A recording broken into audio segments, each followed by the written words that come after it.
কোনো এক গভীর জঙ্গলে টুনি পাখি তার শাশুড়ি বাবলি টুনি আর ওর মেয়ে সুহানার সাথে এক ভাঙাচোরা বাসাতে বসবাস করত। কারণ টুনির স্বামী বান্টি কবুতরের মদ খাওয়ার নেশায় আসক্ত হয়ে পড়েছিল, আর ওই বান্টি কবুতর মদের আসক্তিতে নিজের ঘর বাড়ি টাকা পয়সা সমস্ত কিছু জোয়া খেলার মতো করে সমস্ত কিছু উড়িয়ে দেয়, যার কারণে ওই শাশুড়ি আর বৌমাকে নিজের ঘর বাড়ি সমস্ত কিছু ছেড়ে রাস্তায় এদিক ওদিক ঘুরে বেড়াতেই হতো। রাস্তাতেই শাশুড়ি বৌমা এদিক ওদিক ঘুরে বেড়াতে বেড়াতে রাস্তার পাশেই একটা গাছের ডালে ওদের বাসা তৈরি করে নেয়। আর ওদের বাসার পাশে একটা ঘন জঙ্গল ছিল। ওই শাশুড়ি আর বৌমা মিলে জঙ্গলের কাঠগুলো প্রত্যেক দিন ওখানে বেচতো আর নিজের পরিবারকে দুবেলা দুমুঠো খাবার কোনো রকম ভাবেই ব্যবস্থা করে নিত। পর এমন করেই একদিন টুনি পাখি ওর মেয়ে সুহানাকে খাওয়ার জন্য একটা শুকনো রুটি দেয়। এটা দেখে ওর মেয়ে প্রচন্ড রেগে যায়। কি মা, তুমি আমাকে রোজ রোজ এই শুকনো রুটি খেতে দাও? আমি কিন্তু বিরক্ত হয়ে যাচ্ছি এই রোজ রোজ একই খাবার খেতে খেতে। মা, আমি এই খাবার আর খাবো না।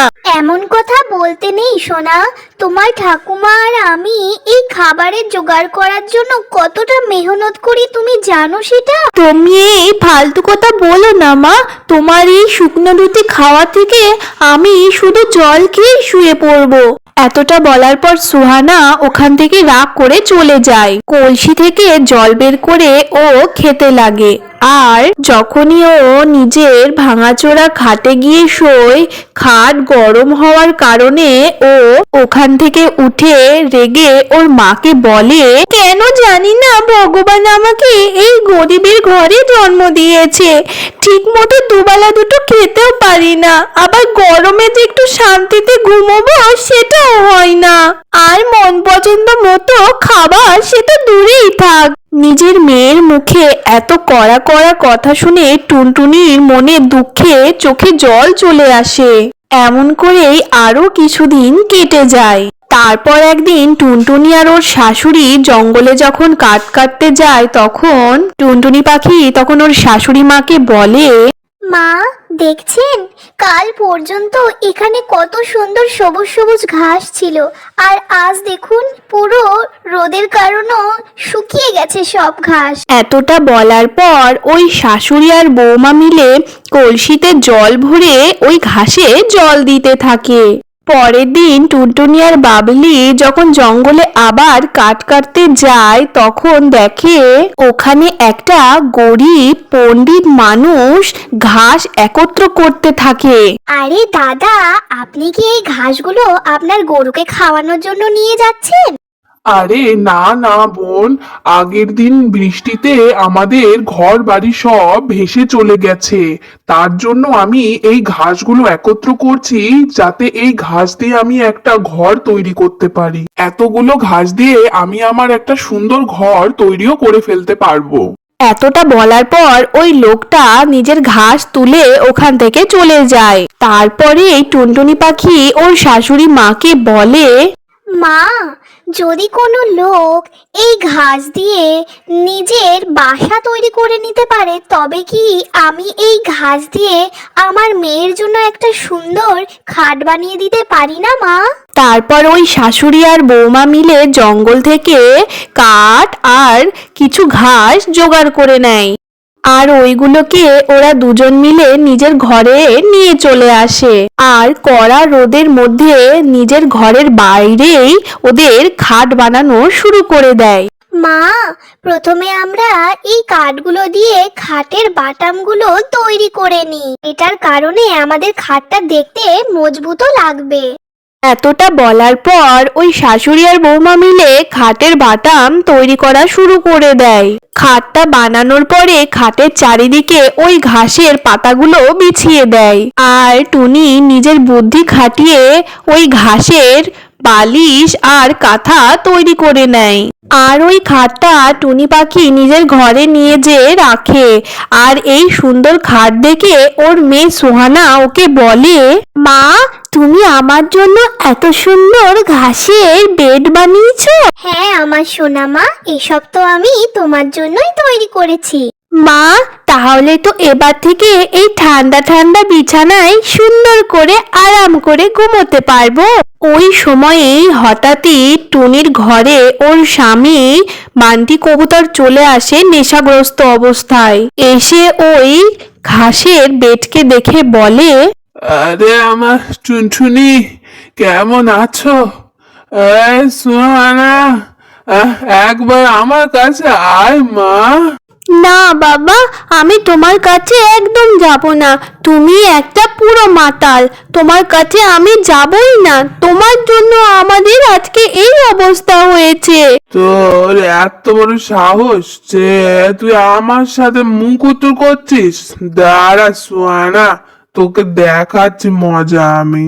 রাগের বশে ওই বান্টি কবুতর টুনির বানানো ওই খাটটাকে পুরো ভেঙে দেয়, আর ওখান থেকে বান্টি কবুতর তখনই চলে যায়। এটা দেখার পর থেকে টুনির মেয়ে সোহানা খুবই কান্নাকাটি করতে থাকে, আর না খেয়ে দেই ওই মাটিতেই ও শুয়ে পড়ে।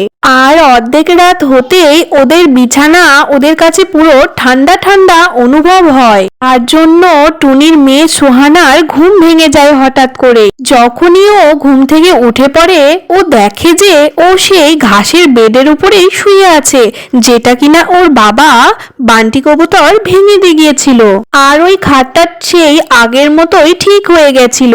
ও মা, মা, ঠাকুমা, ঠাকুমা, তাড়াতাড়ি ওঠো, দেখো আমাদের এই ঘাসের বেড একদম আগের মতো ঠিক হয়ে গেছে।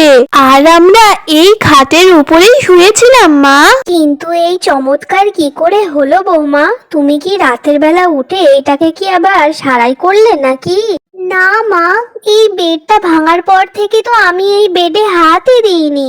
ওই সময়ে ওই ঘাসের বিছানা থেকে একটা আওয়াজ আসে। ভয় পেও না, তোমরা দুই শাশুড়ি বৌমা জানোই না যে তোমরা যে ঘাসে দুজন মিলে জল দিয়েছিলে, ওই ঘাস কিন্তু কোনো সাধারণ ঘাস ছিল না। ওটা ছিল এক জাদুই ঘাস, যার জন্য তোমরা ওই ঘাস দিয়ে এই যে বেডটা বানিয়েছো না, ওই ঘাস দিয়ে বানানোর কারণে তোমাদের এই বেডটাও এখন জাদুই ঘাসের বেড হয়ে গেছে। এই জাদুই ঘাসের বিছানা তুমি যেমন চাইবে তেমনি ভাবে ব্যবহার করতে পারবে। তোমার সমস্ত মনের ইচ্ছা এই জাদুই ঘাসের বেড পূরণ করে দেবে। হে জাদুই বেড, তুমি কি আমাদের খাওয়ার জন্য একটু ভালো কিছু দিতে পারবে? ওই সময়ই ঘাসের বেডের উপর অনেক সুস্বাদু খাবার চলে আসে। এটা দেখার পর টুনির মেয়ে সোহানা খুবই খুশি হয়ে যায়। এমন করেই এই গরিবের ঘরে খুশি আসে কিনা একদিন টুনির বাসা মিউনিসিপ্যালিটি থেকে ওর বাসাটা পুরো ভেঙে দেয়, যার জন্য ওরা আবার বেঘর হয়ে যায়। এ ভগবান, জানি না আর কতদিন আমাদের মতো এই গরিবের তুমি এরকম ভাবে অত্যাচার করতে থাকবে, আর এইভাবে আমাদের মাথা থেকে বারবার ছাদ কেড়ে নেবে। বৌমা, এখন আমরা কি করব? মা, আপনি চিন্তা করেন না, ভগবান যেটা করে সেটা মঙ্গলের জন্যই করে। আর হয়তো এই কারণেই আমরা এই ভাঙাচোরা ঘর থেকে বেঘর হয়েছি। হয়তো আমরা এবার এই জাদুই বেডের সাহায্যে আমাদের জন্য একটা বিশাল বড় বাড়িও তৈরি করে নিতে পারবো।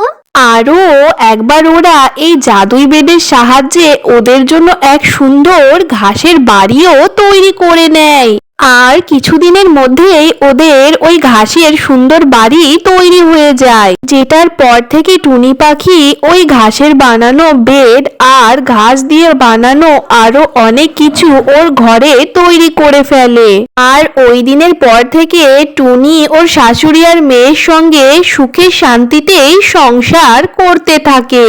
বন্ধুরা, আজকের এই টুনির কাহিনী তোমাদের কেমন লেগেছে অবশ্যই কমেন্ট করে জানাবে, আর লাইক আর সাবস্ক্রাইব করতে একটুও ভুলো না। বাই বাই, আর দেখা হবে পরের এক কাহিনীতে।